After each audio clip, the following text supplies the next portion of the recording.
Que a graça e a paz do Senhor Jesus estejam com você. Como vimos no vídeo anterior, a igreja primitiva era formada de judeus, natos e prosélitos, e ainda não existiam os textos cristãos, foram escritos a partir do ano 55 da nossa era. Assim, a Bíblia da igreja primitiva se resumia aos textos sagrados do judaísmo, que nas nossas Bíblias é chamado de Antigo Testamento. E vemos também que eles não usavam o título Bíblia, que é uma palavra grega que quer dizer livros, usado só posteriormente, depois do segundo, terceiro século da nossa era. Eles chamavam os textos de Escrituras, tas grafás. E é assim que aparece nos Evangelhos e também em Atos dos Apóstolos. Vemos em Mateus 22, 29, Jesus, porém, respondendo, disse-lhes: Errais não conhecendo as Escrituras, nem o poder de Deus. Esse mesmo texto está em Marcos 12, 24. Em Lucas 24, 27, nós encontramos esse texto, e começando por Moisés e por todos os profetas, explicava-lhes o que dele se achava em todas as Escrituras. Em João 5,39 está escrito: Examinais as Escrituras, porque vós cuidais ter nelas a vida eterna, e são elas que de mim testificam. Também na continuidade, nós vemos em Atos dos Apóstolos dois trechos que falam esta expressão.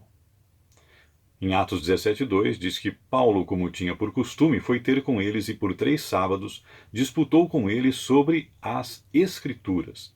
E lá em Atos 18:24 fala-nos a respeito de Apolo, um judeu de natural de Alexandria, que diz: era um homem eloquente e poderoso nas Escrituras.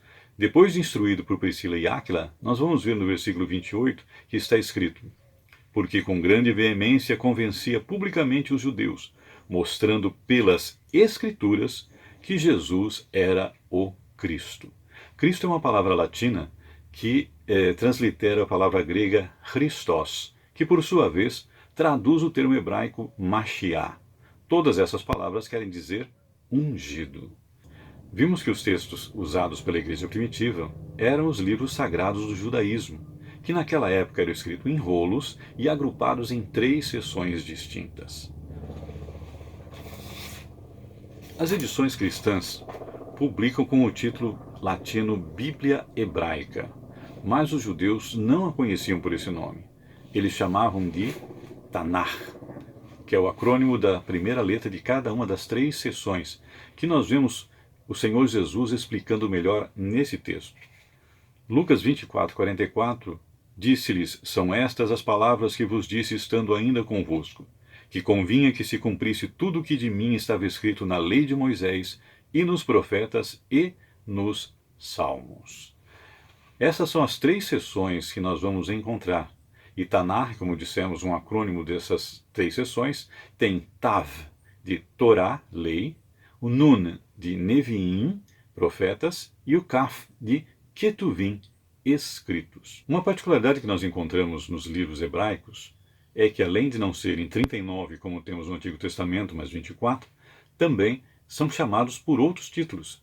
Os títulos que conhecemos em nossa Bíblia vêm em termos greco-romanos, mas os judeus os chamam pela primeira ou primeiras palavras do início de cada livro. Como vemos aqui, o livro de Gênesis, chamado de No Princípio, Bereshit. Vamos ver quais são esses textos.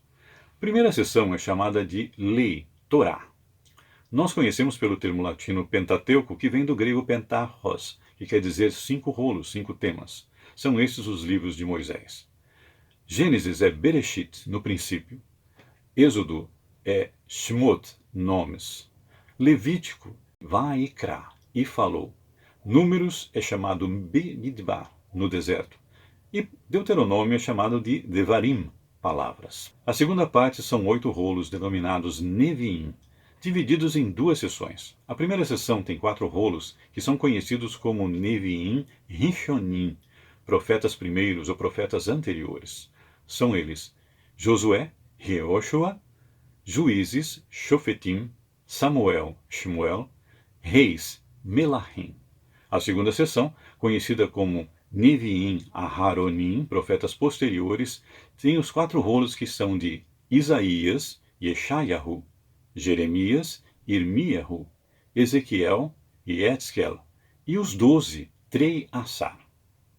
Eles são assim chamados porque contêm o que nós chamamos de 12 profetas menores. Primeiro temos Oséias, Hoshea, Joel, Yoel, Amós, como nós falamos, Obadias, Ovadia. Depois temos Jonas, Ioná, Miqueias Miha, Naum, Nahum e Abacuque Havacuc. Sofonias chamamos de Tsefania, Ageu de Hagai, Zacarias, Zecaria e Malaquias, Malachi. A terceira seção é chamada de Ketuvim, escritos, que contém salmos, chamados de Terrilim, louvores. Provérbios em hebraico é Mishlei, Jó, Yov. Cantares é chamado de Shir Hashirim, quer dizer cântico dos cânticos. Ruth, como conhecemos, e Lamentações é chamado de Eiha, como está solitário.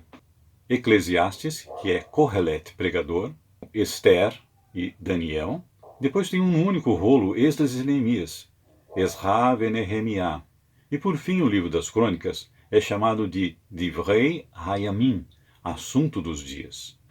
Flávio Josefo fala contra Apion que são 22 livros, porque naquele tempo eles juntavam o livro de Juízes e Ruth e Jeremias e Lamentações.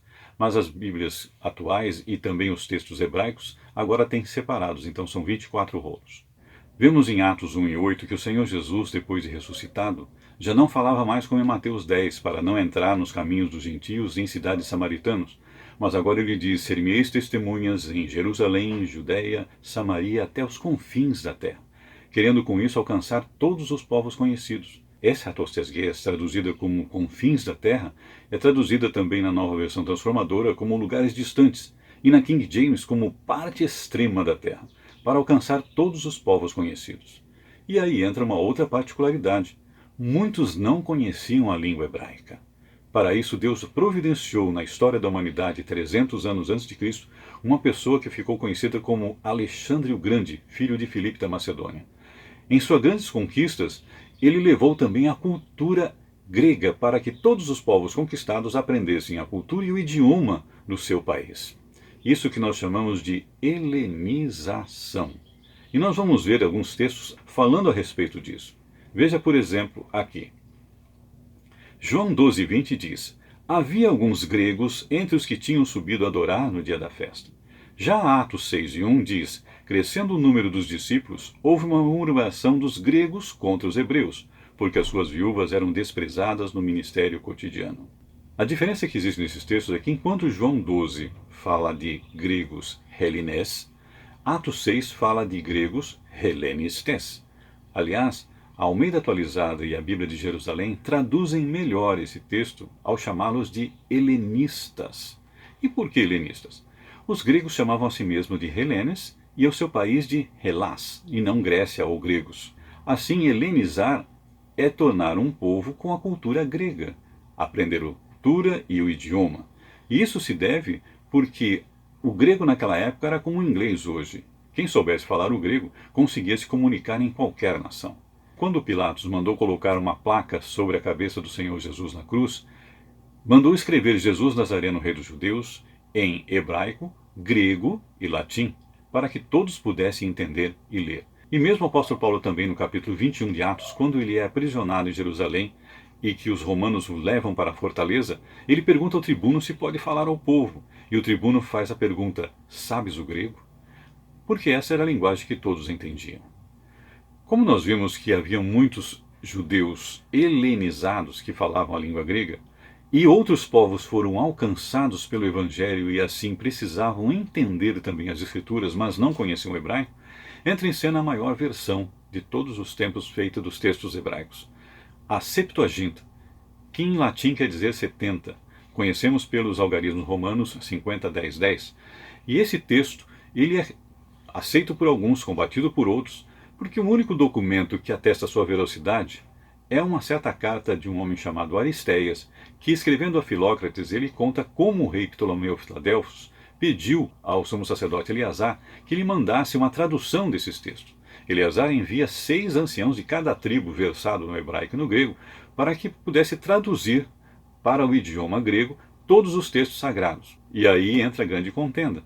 Joséfo afirma contra Ápion de que os textos sagrados traduzidos foram apenas os 5 livros de Moisés. Só mais tarde é que os demais livros foram traduzidos para a língua grega. Um outro detalhe é também a respeito dos livros que chamamos de apócrifos, que estão incluídos na Septuaginta e não são aceitos nem por judeus nem por cristãos, isto é, pelos protestantes evangélicos, porque os cristãos católicos romanos o aceitam como livros sagrados. Mas isso fica para um próximo vídeo, querendo Deus.